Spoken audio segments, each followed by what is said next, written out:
Steve, how's it going? Good. How are you, Kyle? Very well, thanks. Good, good. You still getting all that rain up there, Steve, or are you not too bad? No, summer might be on a Monday, Tuesday this year, so let's see what happens. How about you, Bill? How's things up in Smithers these days? It's been a wetter season for sure. Usually our May is our wet month here, and this year it's been June and early July. So good news is the forest fires that in May were a bit of a concern are looked after now, and up here anyways. So yeah, it's good news that way. Yeah, provincially, normally we're 25,000 hectares burnt or something by now. This year we've only had about 650, so it's making work slow.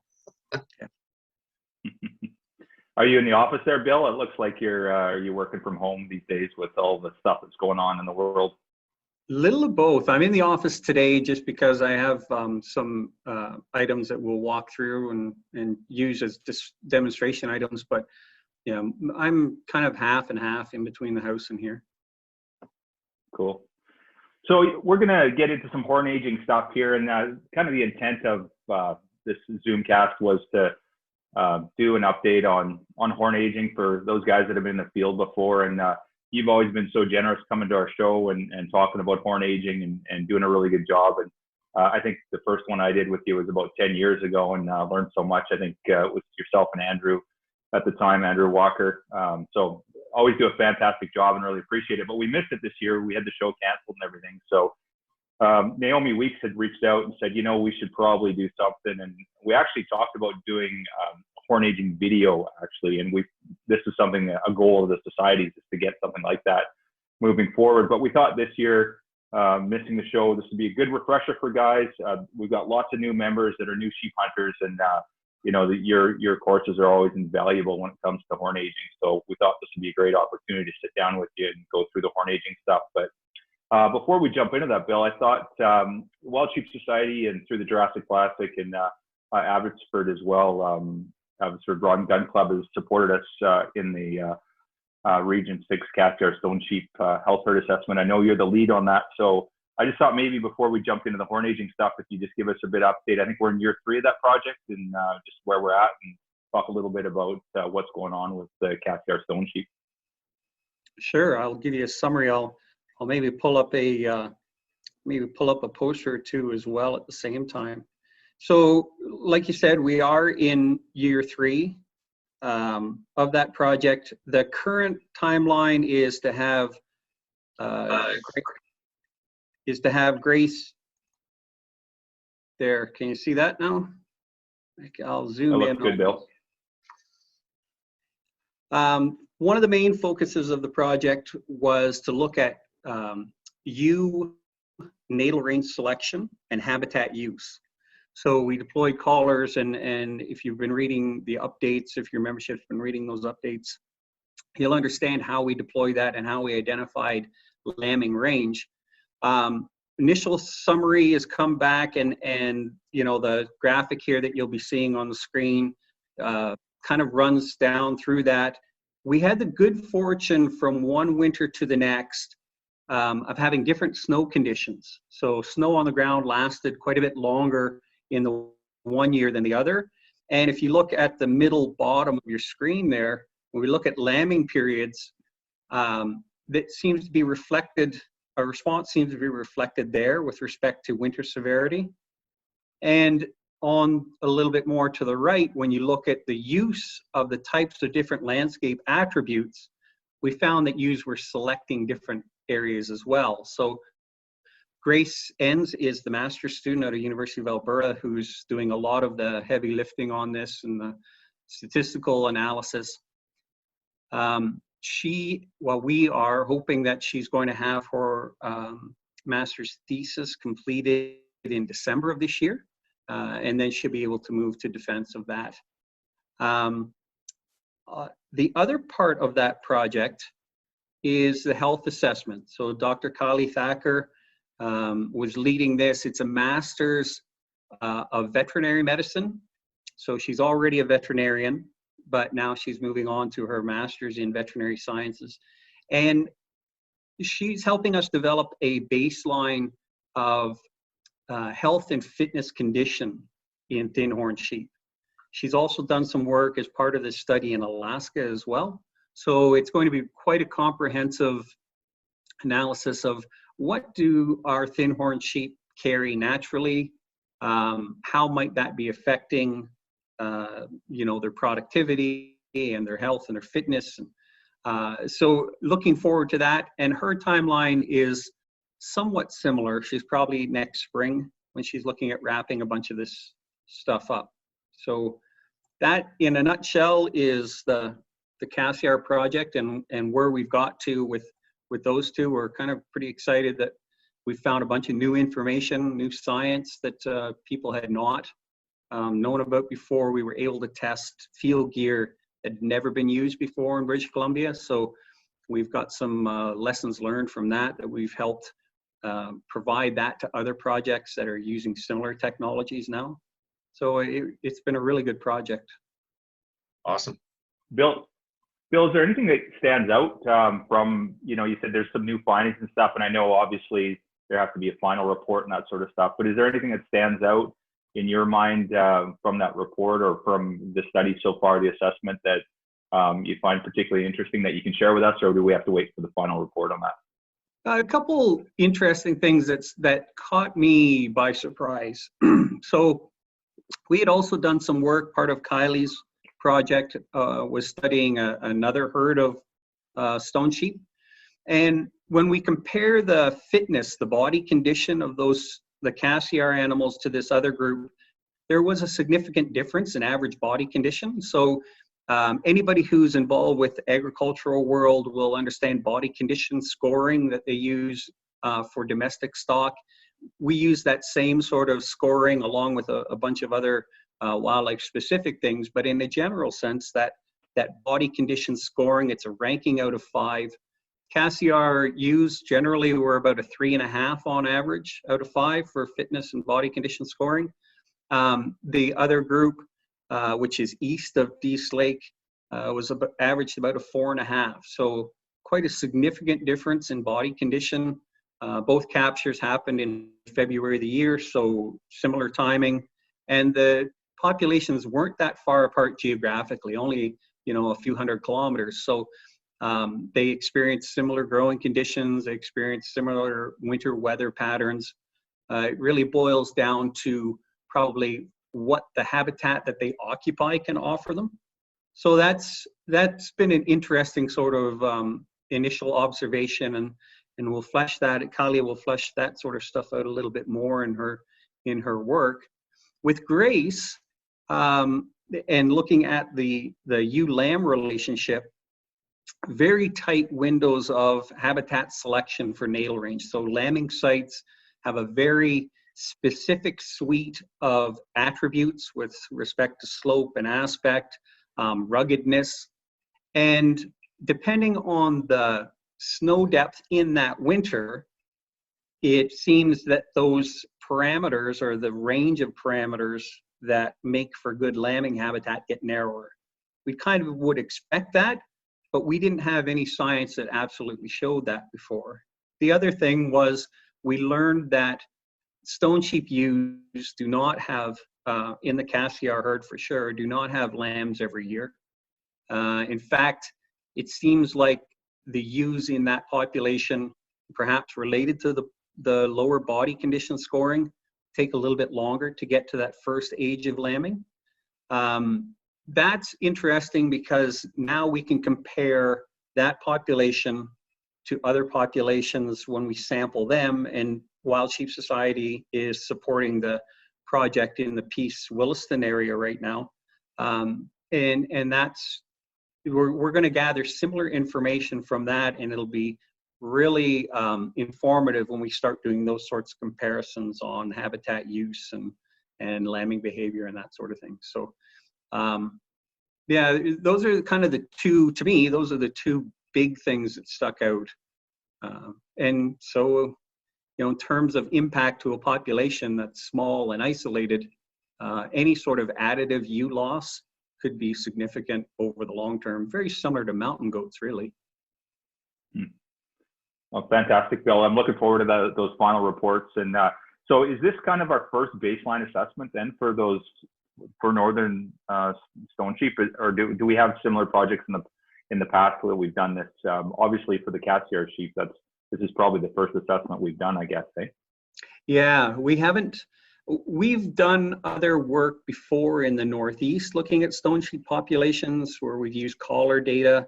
The difference here is that we're using 1 and 2 hour fixed rate collars. So we know from hour to hour on half of our collars where those ewes are standing.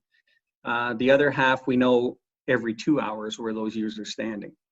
In comparison to the past work that's been done, where the collar technology was not as advanced and battery lifespan was not as good, satellite upload opportunities were not as good, they were using 6 or 12 hour fixed rates.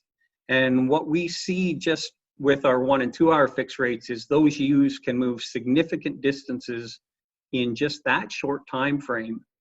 And there might be a second round of analysis where we dumb down our data to reflect other work that's been done in the past using those 6 and 12 hour fixed rates, and then see, is the habitat selection inferences different? Because you can appreciate if that ewe is moving a few kilometers in just an hour, if you're not picking and then staying in a location for 2 or 3 hours and then moving another 2 kilometers the next hour, if you're using a 6 hour fixed rate, you only have the first point and the second point, and you don't understand how she used the habitat in between there. And yet she's traveled a long ways. So that would be another sort of the next round of analysis on the data when Grace wraps this up. Fantastic, Bill. Yeah, well, I could talk to you all day about this stuff. It's so interesting. So we'll probably save that for another podcast. We appreciate all your work on it. And yeah, it's pretty exciting to be supporting this project. And we're really thankful for looking forward to the data on this as well. So thank you for all you're doing there.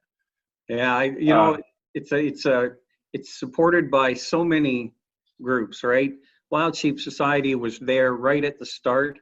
And, you know, it's often hard to be the first one into the pool, but it's important that, you know, you have that first group that's willing to jump into the pool to test the water. And without the society and some of the guide outfitter associations that have really supported the work we've done, we probably would not have the science we have today. So thanks to the society and your membership for, you know, always being willing to try and look at something new from a different angle. Oh, that's great, Bill. Thanks. Yeah. So let's kick off with some intros here. People are probably wondering who we are. My name is Kyle Stelter. I'm the past president of the Wild Sheep Society BC, and I'm the chair of our communications committee. We sat down as a committee early this year and decided that we wanted a bit more interaction with our membership, and we thought we'd run this podcast. So I'm your host today. Co-host is Steve Hamilton. Steve, we'll let you do the next self-introduction there. I'm a name that generally everybody knows, good things and bad things. I'm a life member of the Wild Sheep Society, vice chair of the communications committee. And yeah, as Kyle said, we needed to start reaching out to the membership to get more of a face behind the names, behind the posts. And bringing somebody like Bill on here for our first Zoomcast/podcast is great. Bill does so much for us. We work so closely with him. So we're just super excited to hear what he has to say. And bonus for those that are watching instead of just listening is we're going to get to see some of the stuff that Bill has brought with us today. So I'm looking forward to that. Absolutely. Bill, over to you. Let's, if you could give us a bit of a self-introduction. You got some pretty long handles there, so I'll let you to dive into that so I don't mess up the names. Yeah, really, eh? Right now I am the Provincial Wild Sheep and Mountain Goat Specialist for the province of BC. We've not had this position before, so it's brand new. Spent the first, I guess, almost a year into that position now.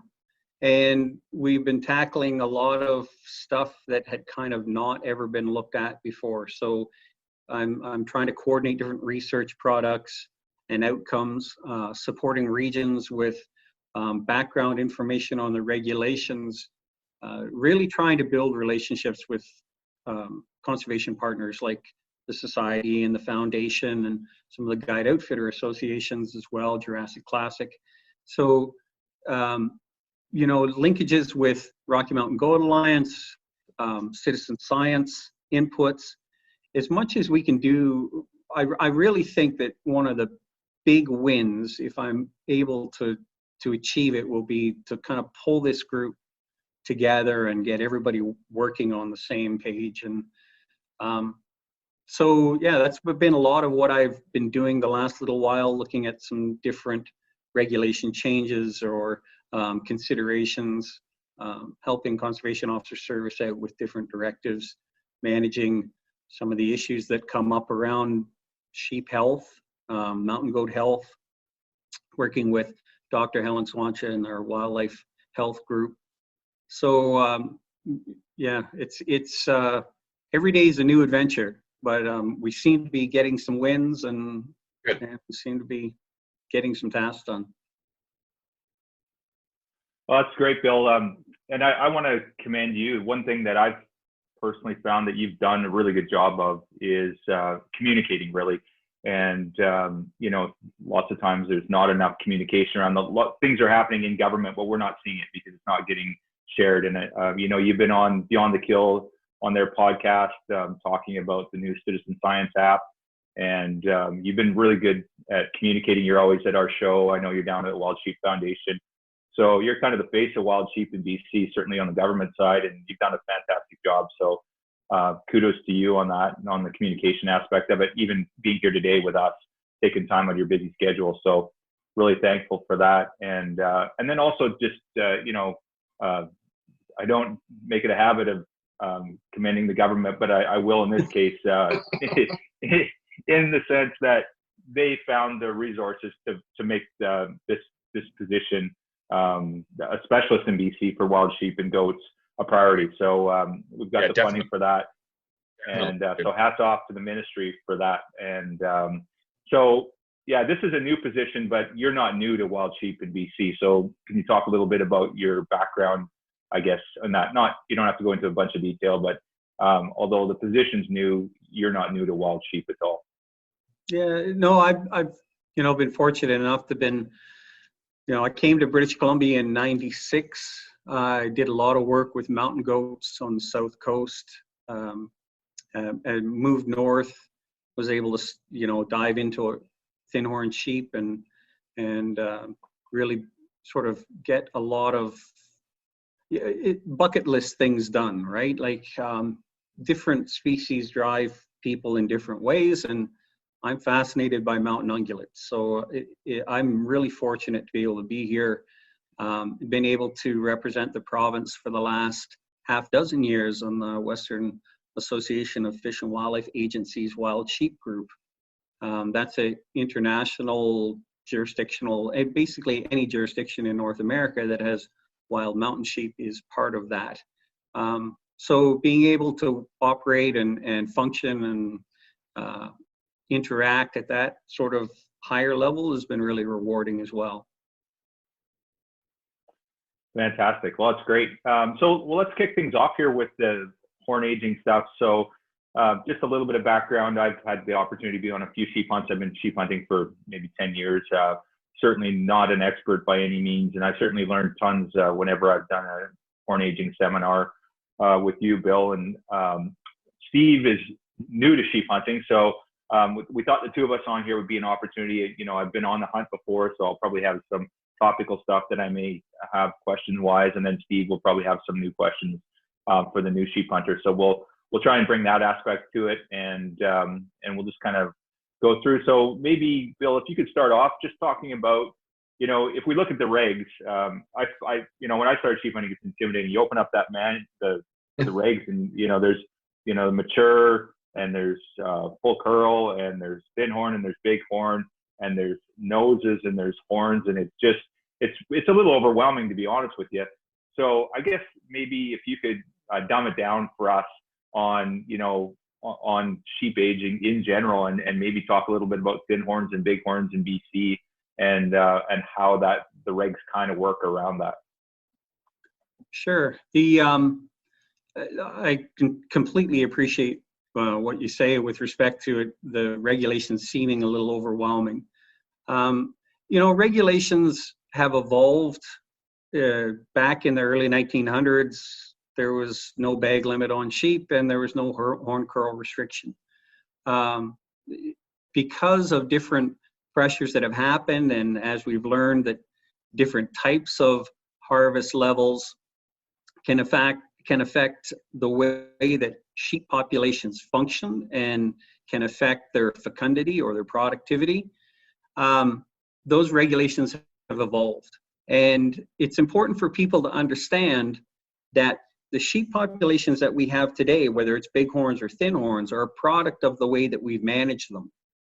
When we look, wild sheep and mountain goats as well, those more alpine-oriented mountain ungulates really have a highly developed social structure, the way that they interact with each other. And that is what keeps their populations ticking, for lack of a better description. When you start changing different aspects of that social structure through harvest, and if harvest pressure is too high, it can have a more dramatic effect, then the population responds in different ways. So we're fortunate with thin horn sheep in that our harvest level has been really low, relatively speaking. So we have a 3% maximum harvest rate is what we want to stay underneath for thin horn sheep. We, as you know, a lot of the areas for thin horns are general open season, and they look at horn curl or age assessed by annuli. And we're fortunate to be able to see that those intact populations, how they function, how that social status within the male group results in changes in the population fitness and outcomes. So Alaska was, they've had the good fortune of having some research that they've been able to complete with different staff and budgets and programs. And they've been able to show a gentleman by the name of Wayne Heimer. He's long retired now, but he did some research that was able to show how the evolution of horn curls in thin horn sheep or Dall sheep in Alaska affected lambing rate and population levels. And he landed in around 7/8 curl.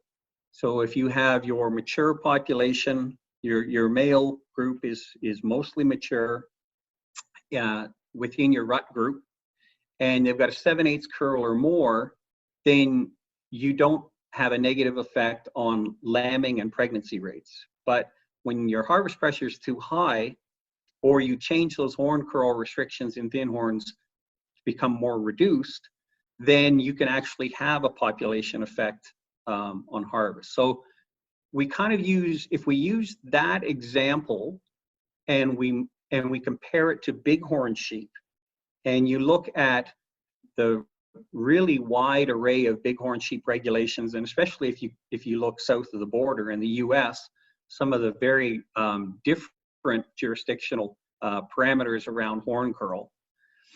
And then you look at some of the areas where there is no harvest, and you study the way that those rams where there's no harvest or very limited harvest behave within that rut form or during that rut period, and the outcomes of those populations, and you compare that to areas where harvest pressure is managed, at a higher level, or horn curls are managed at a higher level, and you see changes.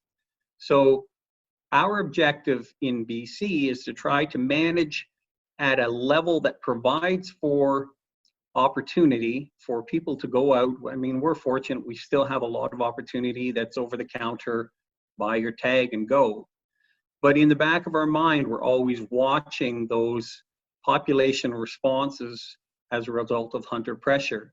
And as you noted in your intro, there's a lot of new hunters that are getting into sheep hunting and mountain goat hunting. And so we're seeing that the license sales are significantly higher than they've been in the past. That trend is pretty stable and increasing. And it's important that us as government watch the response to that. You know, and that's why we track things. That's why we have compulsory inspection for all our sheep. That's why we ask hunters to tell us with, you know, it's a 1 kilometer by 1 kilometer grid. So it's not putting too fine scale of an X on a map, but asking hunters to tell us where they've harvested that animal. I mean, that becomes important in so many ways because it allows the biologist then to make inferences about the population, but it also allows the biologist, if there's a resource development or some sort of large scale activity that's going to happen in an area, to say, hold it, you know, we need to consider that there's this level of harvest in this area. And you know, the rumors go around about people fabricating their harvest locations and they just pick a spot on a map. You know, the unfortunate part to that is that then we don't have information that we can use to protect habitats or to ensure mitigations are put in when developments happen. But with the genetics work that we did with thin-horn sheep, we know those specific individuals that do not exist where those harvest locations were provided, and that's ongoing. So, you know, things will develop eventually where we're able to tell specific hunters that the information they provided us is not correct, and we know that. So, because genetics don't lie. Right. So I really encourage hunters as the very first step, if you're successful, try to be as honest and forthcoming with information as you can, because it's not just around managing that harvest site. It's all the other aspects of that, from the sociobiology of those sheep populations down to the harvest, the habitat that they use. Right. It's for the betterment of the herd itself. It's not like you hear people saying, well, they're just want to know where I took that so they can go hunt that area themselves. It's not about that. It's more about, as you say, the betterment of the herd itself, right? Exactly. And when we've tested that, over the years, there's been some challenges to how secure our data is. Our data is pretty bulletproof when it comes to compulsory inspection information. So, you know, you always have the stories and the rumors that happen. Well, I told so-and-so here, and then next year, a friend of theirs was in an area and hunting. You know, with social media and web platforms and chat forums and websites and hunter forums, the fact that people are out on the landscape now in so many different activity uses. If somebody takes a picture where they've successfully harvested a ram and there's a mountain in the background, I can guarantee you people will know what that mountain is, and it's got nothing to do with the security of the compulsory inspection location information. It's got everything to do with that mountain in the background, that somebody knows exactly which mountain that is. Yeah, seen that firsthand where there was a guy that got nailed for it. Somebody recognized the mountain, right? But that's a whole other conversation. So I appreciate that. That certainly explains why compulsory inspection and that little data marker is so important. Yeah, and you know, horn curls evolve to address a need locally. So you'll see some of our areas are any-ram LEHs.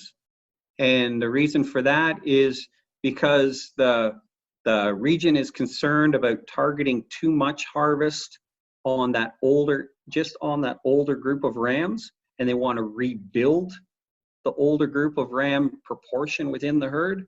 So we've implemented some any-ram LEHs, and preliminary information suggests that that's worked, that it's resulted in an older age in the population, because to some people, a young ram is a great ram to take, and that's awesome. It's completely up to that. As long as it's legal, I fully support, you know, exercising your opportunity. And so that's what you'll see. Then we have 3/4 curls and full curls and mature ram in Bighorn as well. And again, those nuances around curl were brought in because the biologist locally is trying to manage that fine balance between providing as much hunter opportunity as they can, while still ensuring that the population is going to be healthy. And that's why we see those tweaks and changes happen from time to time. So you, as a new sheep hunter, you threw in some terms that I've heard before, like full curl, 3/4 curl, mature. What's the difference, and what should I be looking for? Like, what's the significance? So effectively, it's you have to consider a clock when you look at the horn curl. 3/4 curl, in our hunting and trapping synopsis, there's some graphics that are built to try and help people understand. Yeah. What we have to appreciate, though, is the angle that you're looking at that animal at. Okay. And I can grab, we'll see how this works. I'm going to get a little bit more. A horn headset. Sorry about that. It's probably not. Let me see how I can do here. Okay. Those that get motion sick, look away. So yeah, there you go. So you can appreciate that straight from the side, you can get a look at this ram. But if you're down slope, you see where that horn tip ends up now. Oh yeah, it looks like it's over the bridge. Yeah. Or up slope, right? So a lot of what we need to ensure is that when we're spotting animals, sorry about that, I'll come back here now. And when we're in the field and we're glassing those animals, try to make sure that you're watching that animal for a while so you can see the head at different configurations. Be aware of your contour in proximity to the animal's contour. Because again, looking upslope or looking downslope will change how that horn tip looks and how it aligns. All our regulations are set up that it's assessed when viewed squarely from the side. So you want to be the same height on the mountain as the sheep is. You want to be perpendicular to the sheep so that you can see and assess that line. So those are important considerations for new hunters to think about. How high on the hill you are makes a difference. No, totally. Yeah, that you see the pictures in the regulations, and it's just it's so much easier when somebody like yourself puts an actual set in front of you and says, notice the difference. It's much more in perspective. Thanks. Yeah, no worries. The sorry about that. The like I said, spend as much time as you can watching that animal. And in terms of optics, not all of us have the luxury of being able to buy really expensive optics. But that's the thing that you have to understand as the hunter. Get as good a set of optics as you can afford, and then work within the limitations of those optics. So it's the same consideration as your rifle or your bow. If you know you're a good shot out to 100 yards, you're not going to take a 300-yard shot. So if you know that your optics are limited to a certain range of effectiveness, then get inside that range of effectiveness. Don't ask those optics to perform outside of what they were built or manufactured to perform for. So my recommendation, get the best equipment you can afford, but manage how you use your equipment within the range that equipment was built to perform in. No, that makes sense. That makes sense. So thin-horn and bighorn, is there any difference to how those are aged? Not so much. I mean, horn growth patterns between those two are very similar. Let me again, I would remind you that they're a product of how we manage those herds. So you'll see on the table here, I've got a series of thin horns in the back. This is a bighorn in the front. Okay. There's some breakage here on the front side, the leading edge of this horn. You'll hear terms like brooming. Yes. And breakage.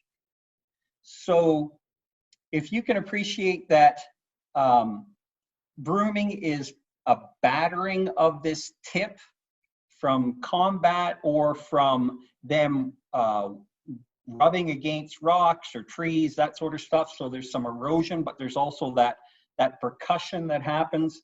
And from a fine scale, I don't know if you can see this well. Yep. It's a crushing of the fibers within the horn. Breakage is different. It's where it sheathes off. It's a result of a crack or a fall. And so it's a different type of look to it. At the end of the day, though, it's where the horn tip lies that's important. Whether or not it's broomed or not only matters when you get to aging. And for bighorn sheep in BC, we don't have an issue with aging because we manage them on curl. Just while we're on the topic of aging in bighorns, and because I have this one here, we can look through this one, and I'll guide you through how we would age this bighorn.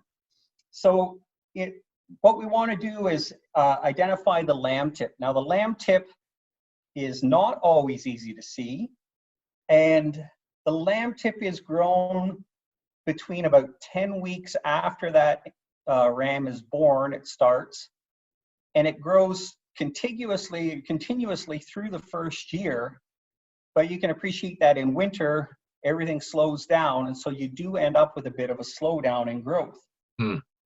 Then when they reach their first birthday, often what we'll see is the development of what we call a one-year bulge. So that if we, in the horn sheath, that will be really difficult to see from distance. You probably can't see it here. Here's your lamb tip, right up in this area. Here's your one-year bulge, and if I turn this way, you can see it maybe here. Right, more just slightly, yeah. Right, see how it bulges out and really smooths out here? Yeah. And so that's the one-year birthday. Doesn't have any relation to aging this animal, but it's a reference point. So we know that then this annulus is 2. Okay. So this is the second annulus. Now, if we didn't have this one-year bulge here, if we weren't able to feel, you certainly can't see it. I mean, subtly, now that you know what you're looking for, but in the field, this is going to be really hard to see. So don't spend too much time beating yourself up about looking for a one-year bulge, but understand that when we're aging the animal, this becomes important because we know that the next annulus is the second. So we have our lamb tip. Oftentimes that can be seen on bighorns as basically a stacking up of some of these grooves. This ram is nursing through his first year and his first winter, so horn growth doesn't completely stop. It's his fitness and his nutrition is assisted by mom. The second annulus is here. Third annulus. Now, what you'll see on some of the online aging is people will say the first dark annulus you see is the fourth one. So I've just shown you here where it's not. Yeah. So be careful about that. Be careful about trying to use sort of general helpful rules to make specific decisions for you. You need to weigh everything out as you evaluate a ram. So we know that this is the third, not the fourth, but it's certainly the first dark colored annulus that we see. Now here is an interesting sort of situation in this ram's horns. He's got a, as we look at growth, it tends to be symmetrically or proportionally reduced growth from one annulus to the next And we look at it from the side, oftentimes you can see a bit of a straight line or an angle will change. Maybe I can adjust this and you see this angle change in this horn. If you were to draw a straight line from this annulus to that one, and then from this one to the next one, right, you can see how that changes. Think of a pentagon or an octagon, right? Where you reach those corners and then your growth angle changes. So you know, this here looks very much pronounced, looks very much like an annulus, and it could be the result of an injury, right? There's just the 1 year would be injured, so that would be the one that's affected, his growth is affected. There's some indication here that we're seeing that angle change, right? If we think of that pentagon again, yeah, right? Comes to here, and then now we see a bit of an angle change. So I think this is an annulus. I think he's had some injury happen that he's been able to overcome. So 2, 3, 4, and now he's returned back to full growth again, right? He's healed up from that injury that happened here. Right. Now he's back into regular growth again. Huh. And then we start to see that reduced horn growth happen again. So we got the 1, 2, 3, 4, 5, 6, nice 7-year-old bighorn sheep ram. For thin horn sheep, we grab one of these.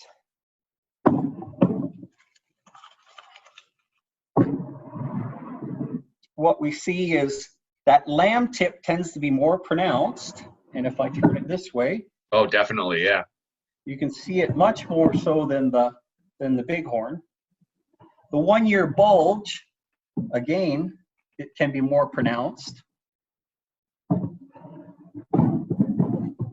But you'll note that when it, I'm just trying to get the right camera angle here. There we go. You'll note that it still has the 1 year bulge in the center, but from the outside, you're not really seeing anything, right? You see this up close. You can see this, you see this lump in the horn here. Yeah. So that's the 1 year bulge. This is 2, 3, 4, 5, 6, 7 years old on this ram. And thin horns can be a little bit easier to see sometimes. Again, think of that octagon where you come, you have a change in growth angle, and then come to the next point on that octagon and you have another change in growth angle. So yes, it's a sweeping curve, but on a fine scale at the backside, that can help you age as well. The other thing we look at with this guy, which is really handy, is at the formation of the annulus, you'll see this little kicker here. Okay, yeah. Almost the next groove here. Well, that's a pattern that he's developing, right? So his next one we could assume it would be the same sort of pattern of growth. So Bill, on that ram there, quite often I hear hunters say, oh, well, there's another age and it's just, you can't see it because of his hair or whatever. Under the hair. So that ram there, you didn't, there was one right close to the base of the head, which, you know, the very, you know, more than likely you would have seen that one if the sheep, maybe in the wintertime you wouldn't, but certainly early season, you'd see that annuli. But there's one closer to the base of the horn or the head there. You wouldn't have, so that's not an annuli, not the one that the last one you've seen, but there's one that looks like it's forming there. So yeah, you're saying that one. So guys are probably, if they thought there's one in the hair there, they're probably misaging that ram based on that. Would you agree with that? Yeah. And you know, if we go back to this growth pattern where we look at this little shadow bulge that's happening, right? This is the lead up to that shadow bulge. So gotcha. We have our big lip and then the annulus and shadow bulge, right? So this is what's forming here is that big lip. And so you see you have these two grooves. Well, that's actually just the first groove that's starting to form. He's going to continue to grow in. So this is not an annulus. This is part of a normal growth pattern for this ram that he's built through his life. Right? Even in his early years, if you look here, there's that shadow little bulge here as well. So every ram is different. Not every ram has this sort of feature, but some do. And when they do have it, it's very helpful. If we take a look at a set of very old thin horn sheep horns, let me try and get the right angle here for you. You know, this ram was found dead. you can see the annuli, they stand out quite well, even though the horn sheath itself is starting to sort of decay and fracture.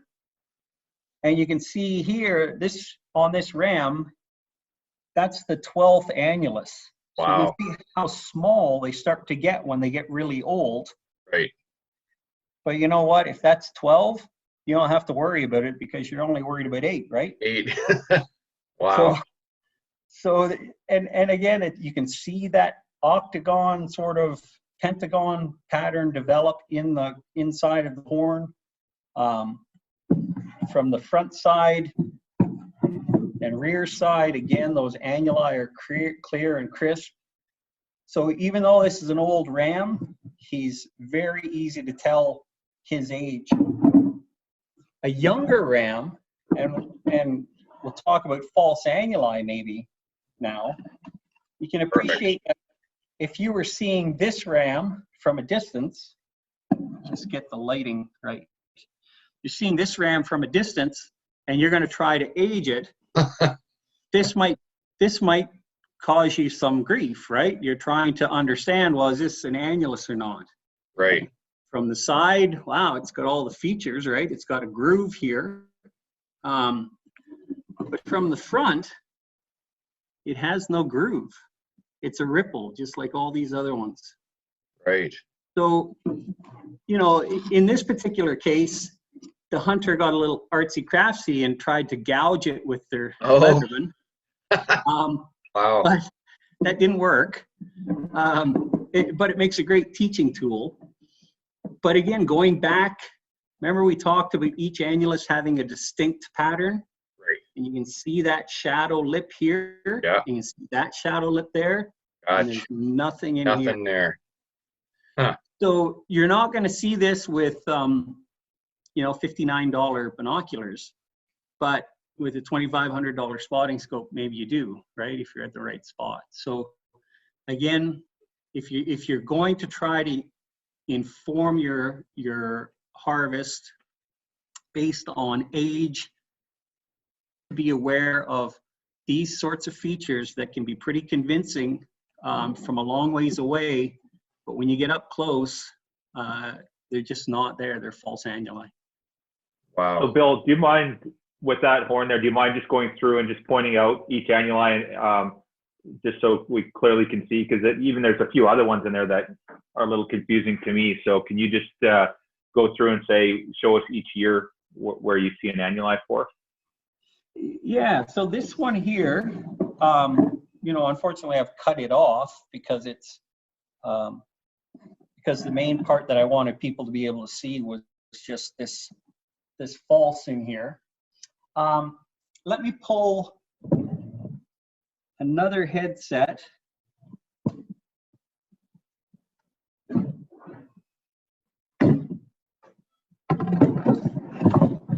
Sheep heads everywhere, Bill. Yeah, well, yeah.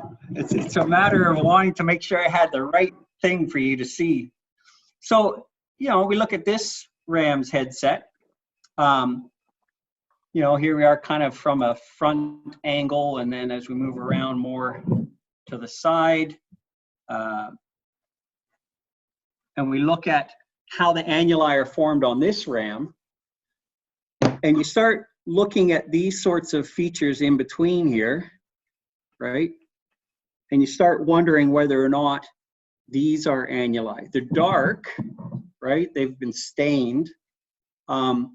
They give the appearance of maybe it being an annulus, but there's no groove at all. It's just a series of compressed ripples.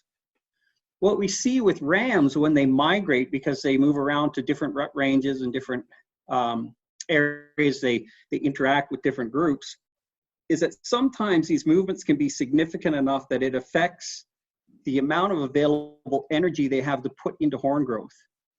And so we get these little features that develop in horns that become what we call false annuli. And you just want to make sure that if you're just looking for dark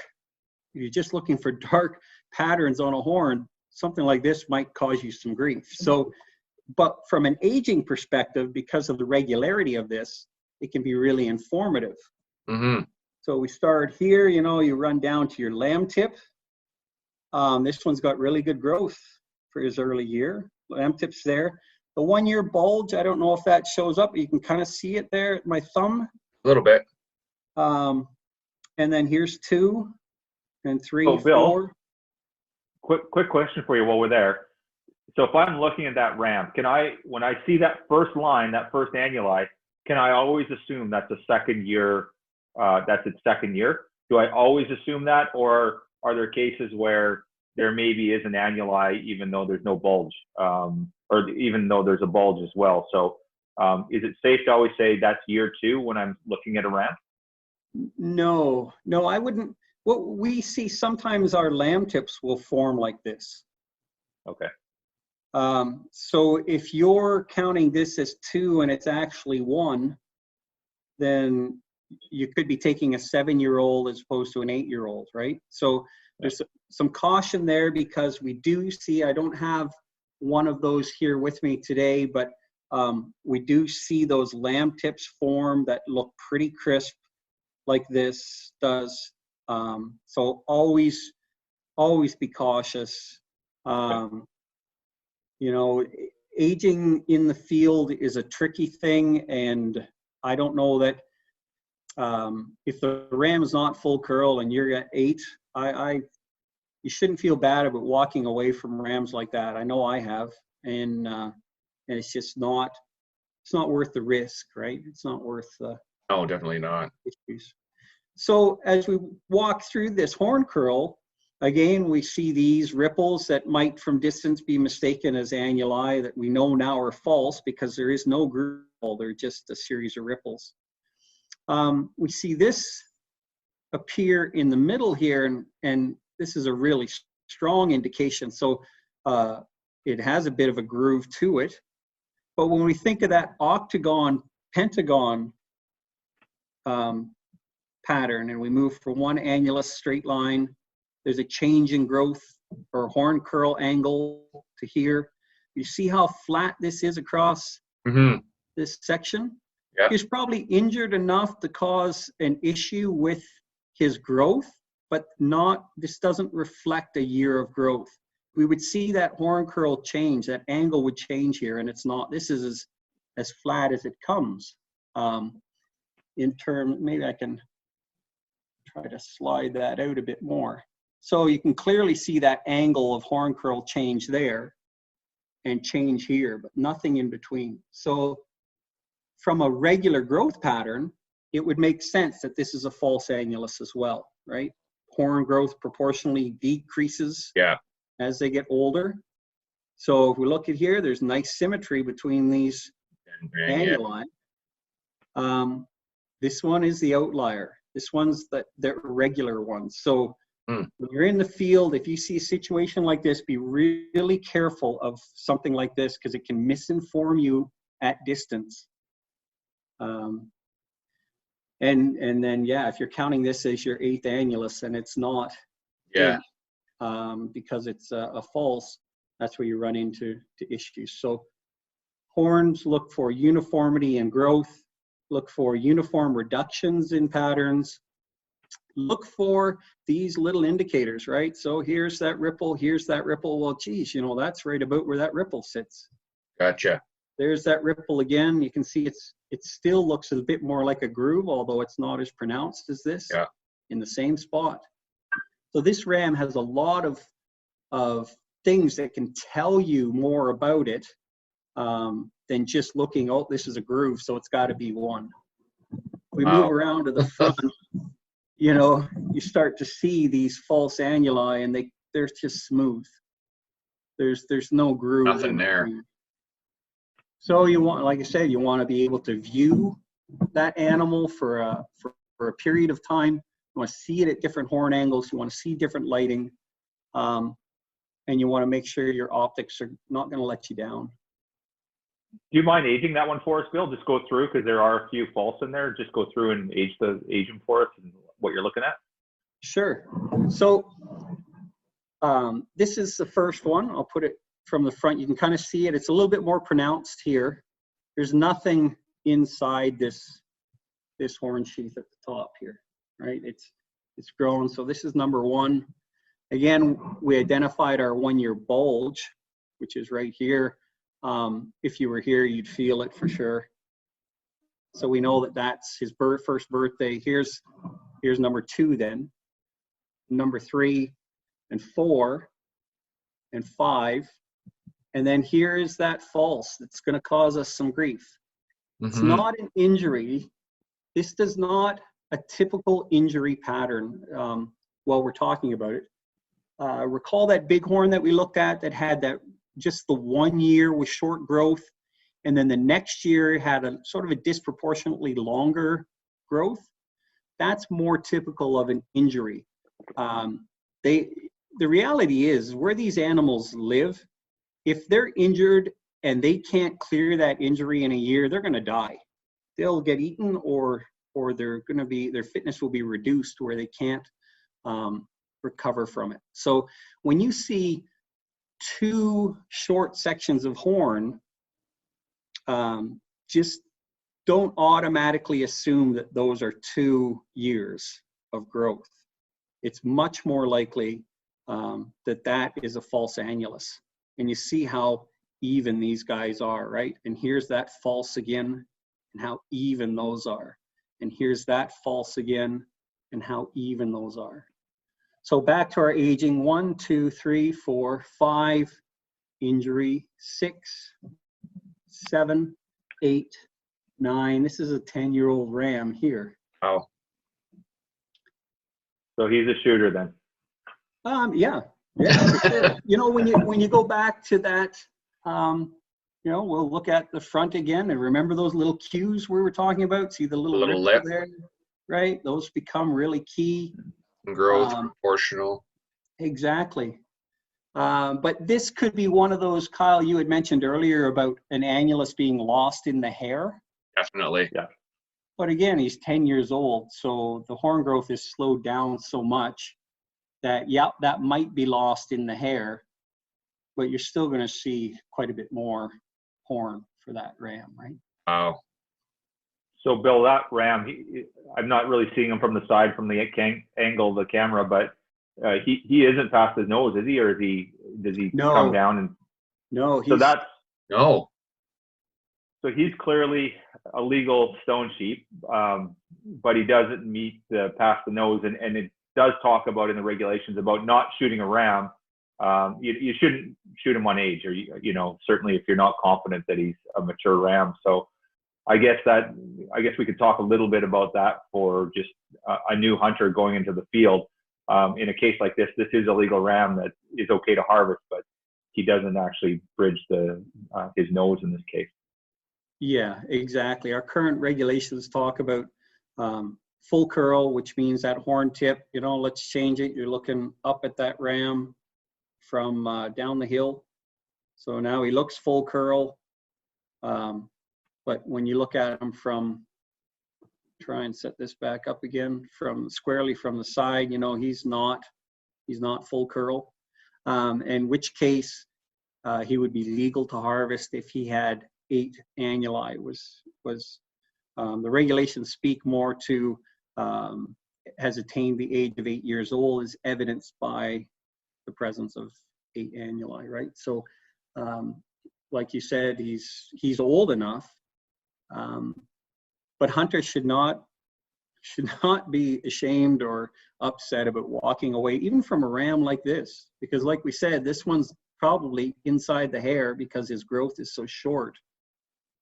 And if you miss one of these others, then you know you're really pushing that sort of 8 annuli threshold, and he is so short, so immediately he gives you the appearance that this is not a ram I'm going to chase too far. The other things that might be informative might be, you know, the swaying back, if he's got a bit of a dip, the squareness of his body, right? Because an older ram is going to be, you know, all men suffer from that, right? We get a little bit square as we get older. And he's probably going to display some of that more mature physical appearance in his body shape and, you know, his back sway, his belly's going to stick out a bit more. The way that he interacts with other rams on the hillside is going to be an indicator as well for somebody looking at whether or not this ram might be a legal ram. Wow. Is there any other characteristics, Bill? I've heard about a Roman nose and that sort of stuff. Is that something that you think of when you're out in the field, or a characteristic you're looking at? Obviously not aging them, but. Right. And, you know, for bighorns, it's much more pronounced. Some of the photography supporters for Wild Sheep Society, like Darren Epp and Jeff Jackson and, I'm forgetting his name now. Dennis Kiddo? Keto, yes. He has a beautiful picture of this big Roman nose ram. Much more common in bighorns than it is in thin horns, just because they're younger sort of grouping of rams, and they're a little bit more full of testosterone. You could almost think of it like whitetail versus mule deer. Whitetail tend to be a more aggressive subspecies of deer than mule deer are, and bighorns maybe reflect a little bit more of that aggression than thin horns do. So that's why we don't see brooming in thin horns. We see erosive wear. They will wear down their lamb tip a little bit, but you'll see the odd breakage that will happen because of accidental fall, but no brooming, not like a bighorn population is more prone to. So the Roman nose generally gets formed when they're slamming heads together and their noses come into contact with the horn or the bridge of the nose from the other ram, and they break a nose, they develop scar tissue, and this will become more of an arch on that bony feature, right? You'll get that scar tissue will develop here. I didn't know that was caused by butting heads. Cool. Yeah, Dennis had, like I said, he has a beautiful picture there that he shared. Just this big, sunken scar tissue on the nose of this one ram. Yeah, it was really an awesome picture. So Bill, go ahead, Steve. Go ahead, Kyle. So they talk about a mature ram, and they talk about being 8 years old or being past the bridge of the nose. So you get an example of I'll refer to stone sheep specifically here. You've got a stone sheep that maybe is only 6 or 7 years old, certainly not 8 yet. Clearly defined annuli, but he's 3 or 4 inches above the nose. So my understanding is that's a legal ram under a mature ram because he is beyond the plane of his nose. And if that is indeed the case, is there any conservation concerns? Can you go out and shoot a 6-year-old ram and feel, no issues there, or is that something pause for concern? Because I know there is a concern around harvesting mature rams and stuff like that. So, yeah, we on the scale that we manage our sheep harvest at right now, the level of pressure that's happening on them, that's still acceptable. It still won't generate a broad impact to the health of our sheep populations. It is more so an issue with thin horns, although if you look at a couple of the bighorn ram regulations that talk about mature rams, part of the reason that was brought in was to allow those fast horn growing younger animals an opportunity to mature enough to become part of that rut for them. Gotcha. So it comes back to that more so. What we want to do is make sure that we have the genetics in our populations that support those individuals that grow horns really fast and get big and become legal early in life, but also support and have a role for those rams that are slower growing, that, they'll enter the rut form a little bit later because their horns are a little bit smaller.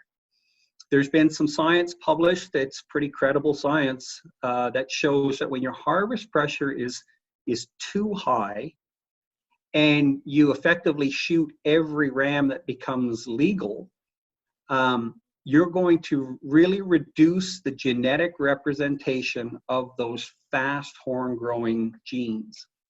And in doing that, you can have an effect on the genetic health of your population. So I suggest for thin horns that yes, a ram might be full curl, but if he's 6 or 7, I would recommend, from a health of the population standpoint, that you look for a mature ram, one that's a little bit older. Gotcha. And people say, oh, well, that's weird. You're telling me shoot old rams, but at the same time, we know how important old rams are to the social structure of those herds. And that's exactly right. The qualifier there, though, is that the mature ram segment, or the full curl ram segment of a population of thin horn, is somewhere between 8 and 13% of the population. So our harvest rate, what we talk about managing the allowable harvest to, is 3%. So at the end of the harvest season, you know, the 8 gets reduced to 5, the 13 gets reduced to 10. There's still a large proportion of those mature rams on the landscape. So everything's sort of contingent on the other factor that supports it. And so harvesting older mature rams will not have the effect that harvesting younger fast growing rams will have, because you're pulling it from a larger group and you're maintaining a post-hunt representation in that group that's still at a healthy level for the population. Makes So, sense. you know, if that makes sense or not. Yeah, it totally does. Yeah. Totally does. Good. So I've climbed up the mountain. Don't laugh. Used the best optics I can. Got an animal that's 9 years old, past the bridge of the nose. I got him down, and I'm coming to your office for a compulsory inspection. What do I need to do? What do I need to bring? Yeah, so in the hunting and trapping synopsis, page 21, there's a description there, there's a graphic there around what you need to bring. Basically, you need to bring the intact portion, upper part of the skull. The horn sheaths need to be naturally attached. So, you know, there's some time given for hunters to be able to get a compulsory inspection done. So within 30 days of the day to kill, you have to have your CI done. Okay. It's maybe not in the best interest to leave that CI for 30 days because the horn sheaths can become destabilized from the skull and can pop off. And at the point where we can't determine whether or not that ram's full curl, because we can't reseat those horn sheaths in the natural position with 100% confidence, becomes a challenge for the hunter then, and also for government, right? Because the last thing we want to do is to take a ram away from somebody. That's not the intent. But sometimes you have to be the bad guy when you can't make those determinations. And then you'll suffer the backlash on social media, right? We've all heard and all seen probably people post pictures and somebody say, well, that's not an old enough ram, or that's not full curl. And the debates can, you know, sort of go from there. And it all boils down to the CI. And then that reduces faith in the compulsory inspection process. So get your ram in as soon as you can. You've got a time period to do it. So you can keep them in a freezer. They won't destabilize in the freezer. Horn growth, horn curl doesn't change in the freezer. I've pulled rams out. I have a suite of horn headsets that I measure from time to time. I've pulled them out. I've measured them as they thaw, and measured them when they are thawed, and they're still, you know, right where they need to be, right where they were when I put them in the freezer. So Cool. take those opportunities to maintain your trophy and maintain your memories, because at the end of the day, if you're going to get that mounted, even a Euro mount, you're going to want it to be in the best condition you can have it in. Absolutely. Something about a tooth. Does it matter what tooth I bring in? So the teeth to come in are the lower incisors. I mean, that's lower. A bit of an odd description because there is no upper incisor in sheep. They only have lower incisors. And there's a graphic in the hunting and trapping synopsis as well that shows you generally want the I1 or I2, which are from the center of the lower jaw. Those two teeth there, one of those ones, either center left or center right, can come in. Those are the preferred ones. The reason, and you need to maintain the root attached to that, because that's the part that we use for aging. Oh, okay.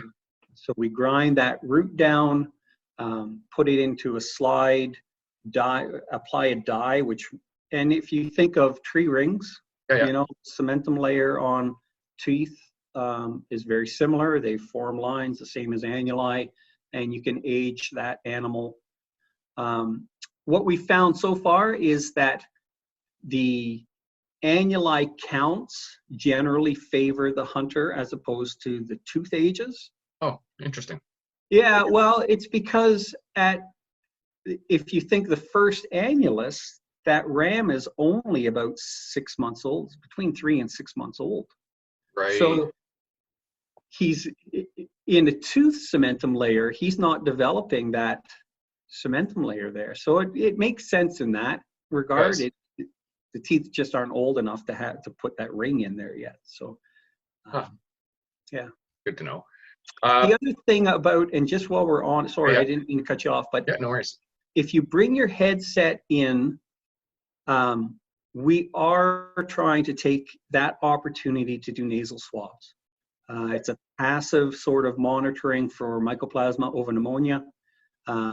And so what you might see when you bring your headset in, CI contractor might say, hey, can I, or the biologist might say, hey, I want to take a nasal swab of this. They'll insert that swab into the nostril.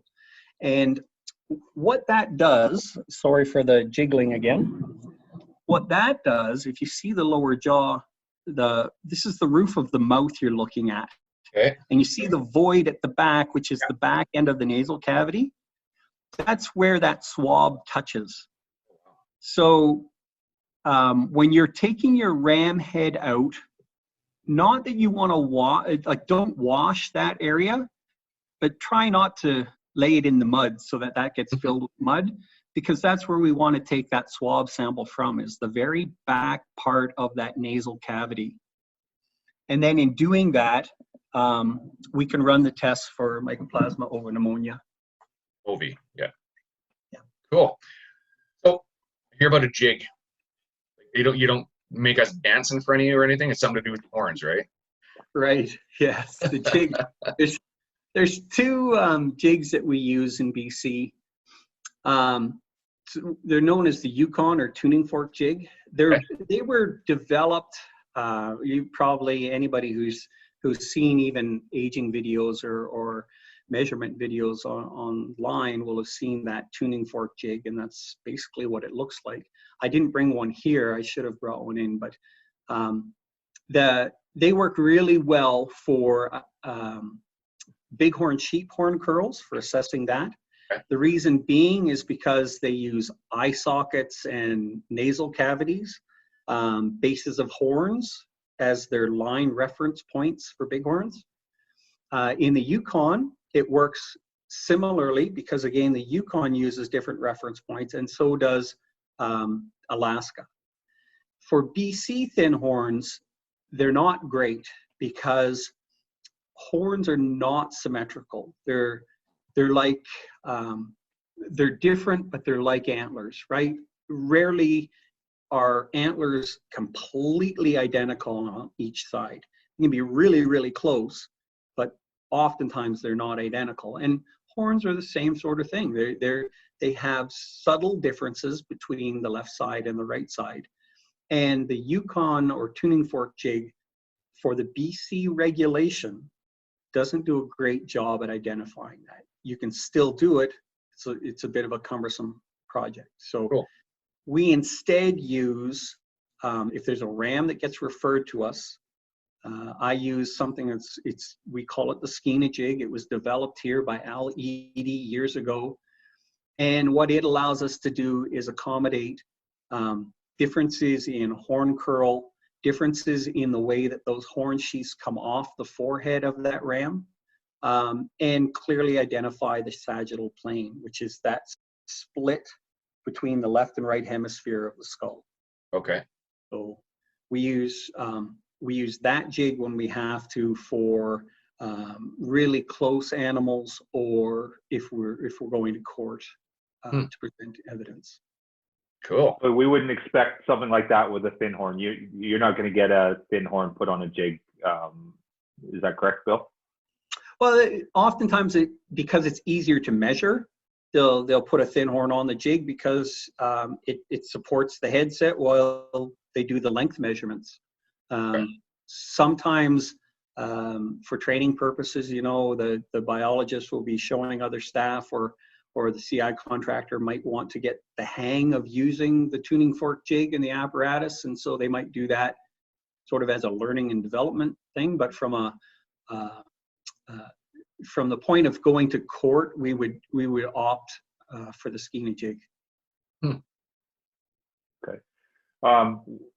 Okay, that sounds good. With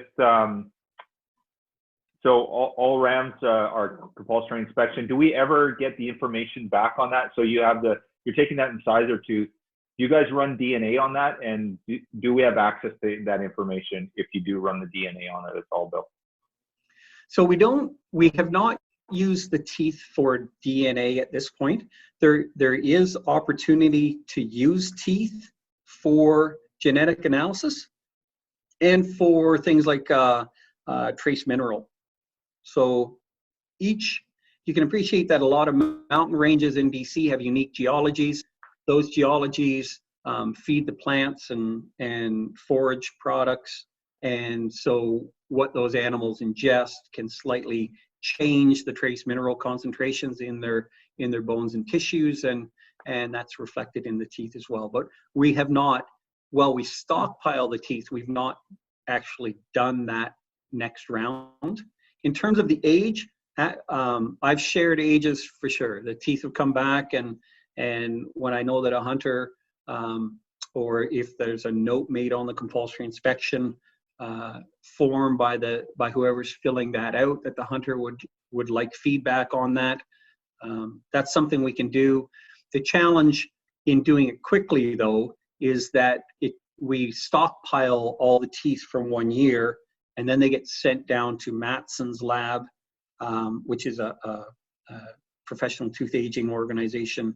They do teeth from all over the world and all different species.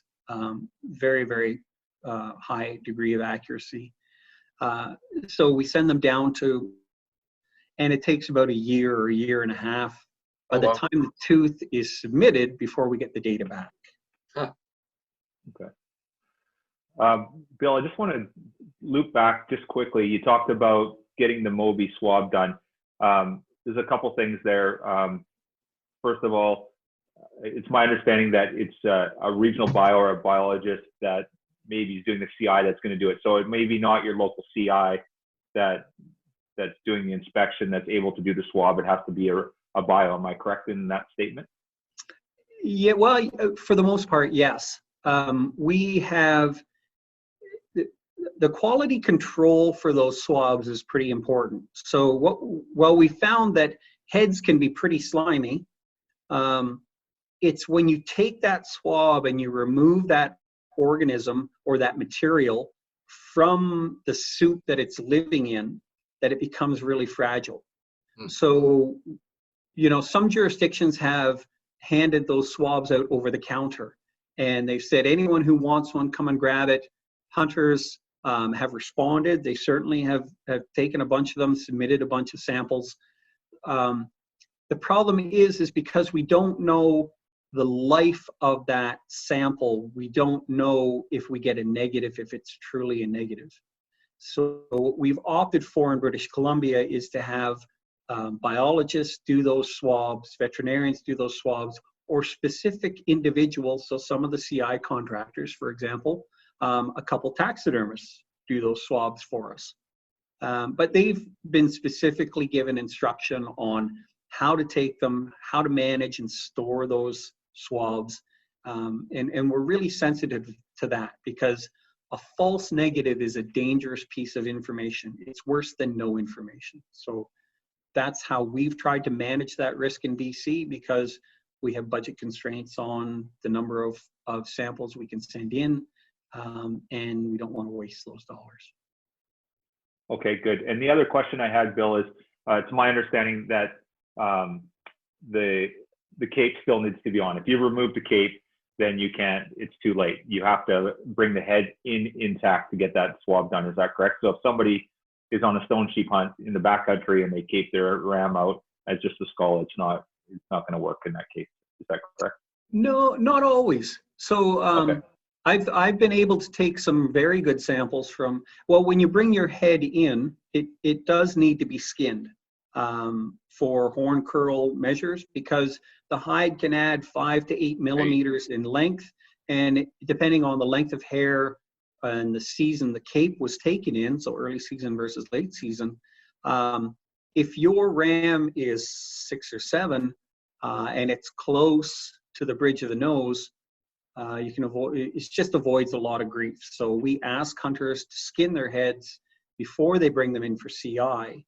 But for those individuals that have done it on the hillside, skinned their head out on the hillside, I've still been able to get some very good samples, quality samples from those. But it boils down to how the hunter's handled the head. If he's thrown it in a mud puddle or in the water or something like that, those important parts that we would gather by taking the sample get washed away or get pushed off of that sensitive area at the back of the mouth, at the back of the nasal cavity. So as long as the hunter's, diligent about sort of protecting that area without actually protecting it, if you understand what I'm trying to get at, we can get good samples from that. Cool. Okay, good to know. Yeah. Perfect. Steve, did you have any other questions on horn aging at all that is burning in the back of your mind there? No, not at all. Bill laid things out. It's so much easier to see them in front of you, the way Bill's going over them and showing the difference between a real annuli and a false annuli, and the steps and growth. That's huge for not just me as a new sheep hunter, but I can imagine for somebody who's climbed a mountain a bunch more times than I have. Yeah, the key, I think, is when you're looking at a ram, the closing message I leave with people at the workshops down at the AGM is always, if you think it might be legal, don't take the risk. Right. You You think. need to know it's legal. Yeah. That makes sense. Yeah. Don't Okay, convince yourself of a bad outcome, Yeah. right? Yeah. No, that makes sense. Fantastic, Bill. That's great. I just want to shout out to Ken Grant and Dean Bergen for sending their questions in. We incorporated them today in the discussion. So thanks, gentlemen, for your questions. I guess before we sign off, Bill, we have this citizen science app, which you were directly involved with developing. Great app for use for people out in the field and get involved with citizen science. And it's we've shared that with the Wild Sheep Society BC members, and I know the Rocky Mountain Goat Alliance has been involved with their membership as well. Can you just give us a bit of an overview on that, and maybe how us as hunters, when we're out in the field this fall, can help you do your job as the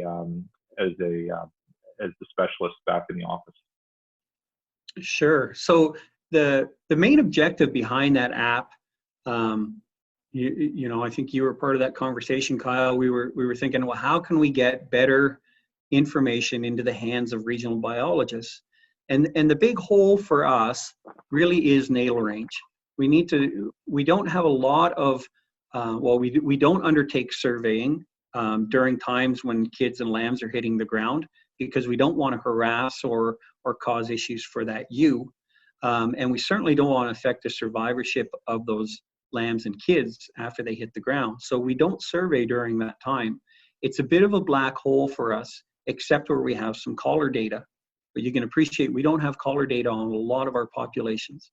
So because it's an important habitat type, because it's a big hole in terms of our corporate knowledge, the app, the main goal of this sheep and goat app is to help get people who are on the ground, people that are keen on sheep and mountain goats, to tell us where they're seeing ewes and lambs or nannies and kids. And if we track that through the year, we'll get a picture of how they're using those local habitats. So don't just confine your observations to that May, June window. Share the rest of the season when you see that those ewe and nanny groups, because that's important information. You can share information around rams as well. It's all any data is valuable data. But what I want people to know is that data is secured. It is not, it's like our compulsory inspection data. It's secured. There are 3 individuals that have access to that data set, and I'm one of them. So it's highly monitored. We're not going to use that information to inform people on where they should go and recreate to try and find ewes and lambs and nannies and kids. The objective is to help the biologists inform those other decisions that are happening on the landscape. You know, a huge part of our provincial economic engine is mining and forestry. And so it's important information for them to have with respect to where those natal ranges are and the use and timing periods that our wildlife use different areas. And more we see increased backcountry recreation, especially helicopter-supported recreation. And again, informing those decisions around those types of activities become really important in reducing the impact to those groups of wildlife, especially those reproductive engines, the nannies and the ewes, and your future potential, which is the lambs and kids. Fantastic, Bill. And I guess we can just include the download where that's included with this video at the end of it. We'll put it in the show notes or whatever. That's probably the easiest.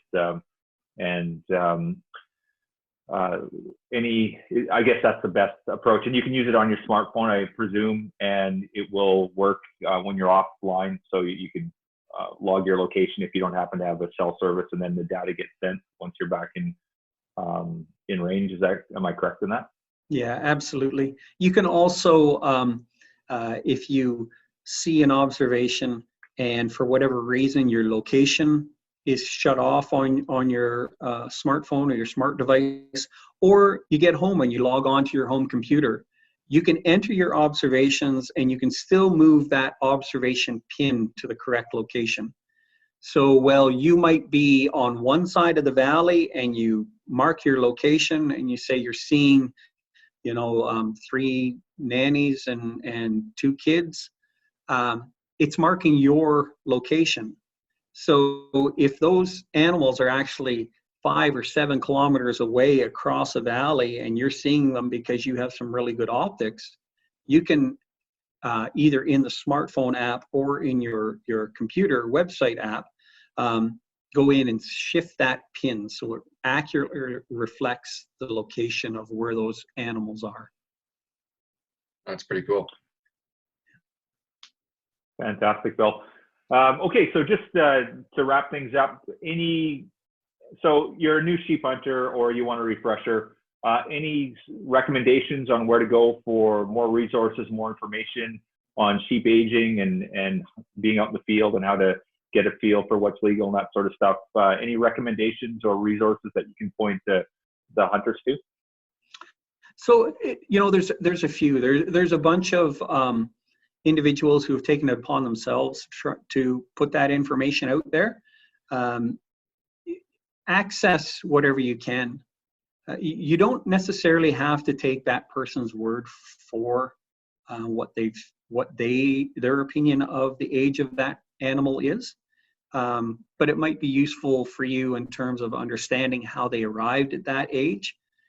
The other thing you can do is Google different jurisdictional websites. So Alaska, for example, has a really good site. Now remember that it's specific to their regulations, but they do have information about aging and what to look for mature Dall sheep.